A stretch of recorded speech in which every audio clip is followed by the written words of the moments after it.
Solid state physics में हमारा आज का टॉपिक है unit cell and crystallography. Unit cell, जैसे कि नाम से ही पता चल रहा है, यूनिट मीन्स सिंगल। और जब हम क्रिस्टल स्ट्रक्चर में बात करते हैं कि क्रिस्टल स्ट्रक्चर कैसे बनता है, तब हमारे पास जो सबसे छोटा ज्योमेट्रिकल फिगर होता है जिसको हम बार बार रिपीट करने से एक 3 डायमेंशन प्रॉपर क्रिस्टल को हम फाइंड कर सकते हैं।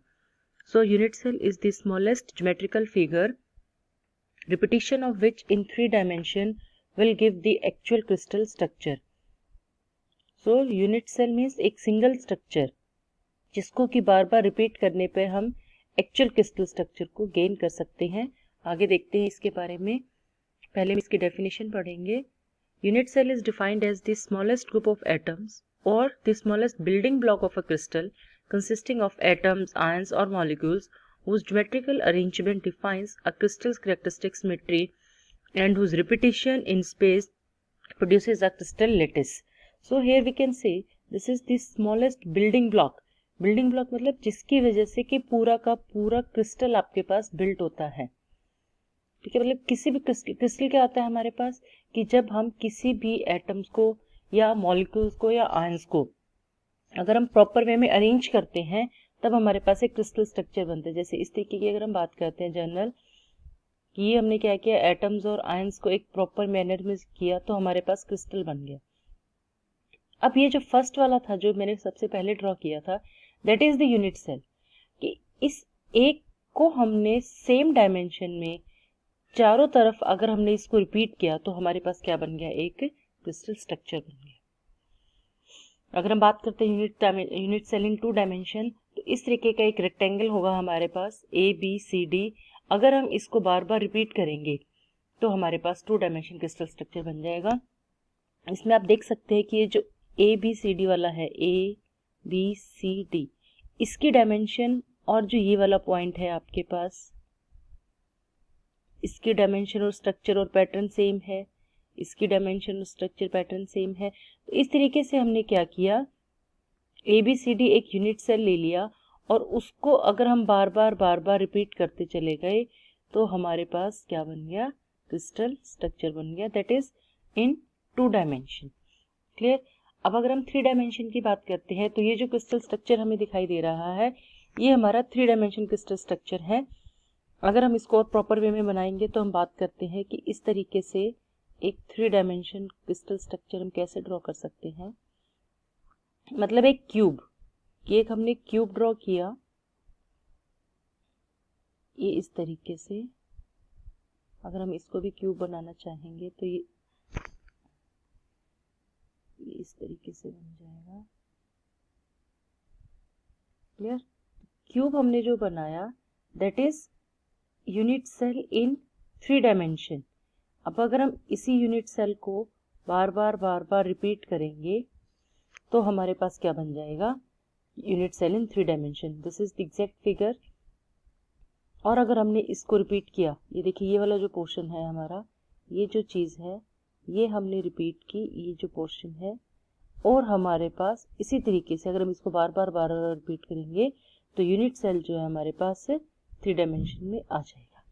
अब नेक्स्ट जो हम डिस्कस करेंगे, जो हमारे पास ये यूनिट सेल दिखाई दे रहा है, इसमें जो चीज़ें हमें देखनी, हम अल्फा बीटा गामा, इसकी स्टडी जो होती है, यूनिट सेल की जो स्टडी होती है उसको हम कहते हैं क्रिस्टलोग्राफी।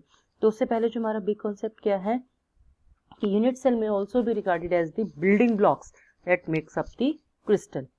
अब अगर हम और डिटेल में जानना चाहेंगे तो हमने एक 2 डायमेंशन का अरे कंसिडर किया, जिसमें एक लेटिस है, ये जो हमारे पास दिखाई दे रही है सर्कल्स, ये क्या है, लेटिस पॉइंट्स हैं हमारे पास।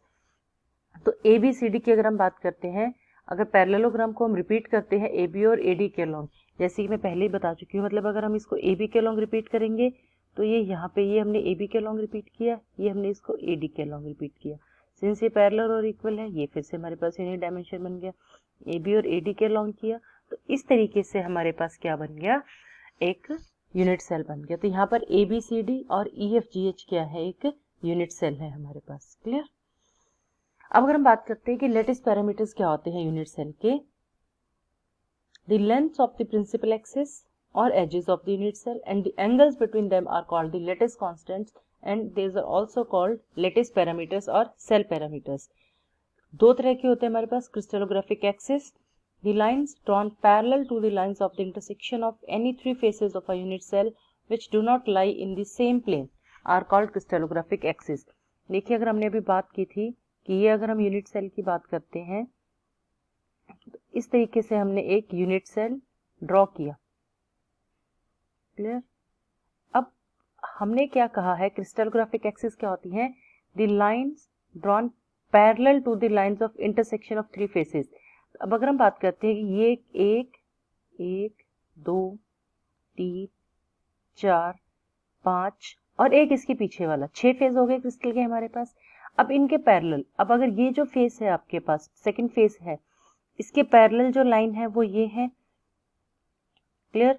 दूसरा जो ये फर्स्ट फेस है उसके पैरेलल में लाइन ये है, क्लियर। और जो ये फेस है इसके पैरेलल में लाइन ये है।